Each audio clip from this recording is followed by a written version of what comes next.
ഈ ഒട്ട വന്നിട്ട് ഒഴിവാക്കുന്ന പനിയുണ്ടല്ലോ, അതെടുത്ത് ഉപയോഗിച്ച് അങ്ങനെ തുടച്ചാൽ നല്ല ക്ലിയർ ആയിട്ട് വെള്ളം പോകും. പക്ഷെ ഇവരുടെ മനസ്സിൽ ഈ സോഷ്യൽ മീഡിയ നടത്തിയ ഒരു ഉപഭോഗ സംസ്കാരമുണ്ട്. ആ വീട്ടിലുള്ള അടുക്കളയിലുള്ള ആ കിച്ചൺകാരി പറഞ്ഞെന്ന അടുക്കളയിലുള്ള സാധനങ്ങളാവണം നമ്മുടെ വീട്ടിലും എന്നിട്ട് ഒരിക്കലും തൊടാത്ത അത്ര സാധനങ്ങളുടെ ആധിക്യങ്ങൾ കൊണ്ട് അടുക്കള നിറഞ്ഞു പോകുന്നത്. എന്തേ പല കിച്ചൺ കാണും, അതിലൊക്കെ ഉണ്ടാവും പല മോഡല്. അപ്പൊ അതൊക്കെ അവിടെ വേണമെന്ന് ആഗ്രഹിക്കുന്നു, പ്രത്യേകിച്ച് സ്ത്രീകൾ.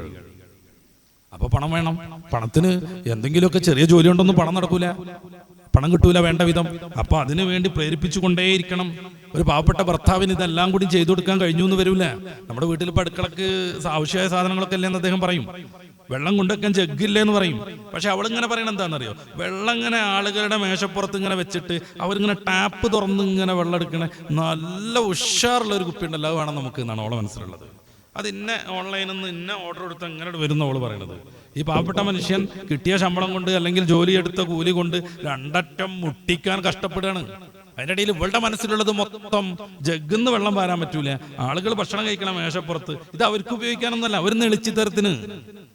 ഇത് അവർക്ക് ഉപയോഗിക്കാനൊന്നുമല്ല. ആളുകൾ ഭക്ഷണം കഴിക്കുന്ന മേശപ്പുറത്ത് ഇങ്ങനെ ഗോൾഡ് കളറുള്ള ഒരു ടാപ്പ് ഉണ്ട്. അതിങ്ങനെ നല്ല സ്ഫടികം പോലെ ചുറ്റുഭാഗത്തും ഭയങ്കരമായ ആർട്ട് വർക്കൊക്കെ ഉള്ളൊരു കുപ്പിയിലാണ്.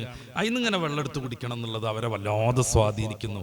ഇത് കിട്ടുവോളം ഈ മനുഷ്യൻ എങ്ങനെ കടം വാങ്ങിയിട്ടാണെങ്കിലും ഇത് കിട്ടുവോളം അവർ സംതൃപ്തരല്ല. അതോടുകൂടെ കുടുംബ ബന്ധം തകരുന്നു, മക്കളെ നോക്കുന്നതിൽ താല്പര്യം കുറയുന്നു, അങ്ങോട്ടും ഇങ്ങോട്ടുള്ള ബന്ധങ്ങളിൽ വലിയ വിള്ളലുണ്ടാകുന്നു.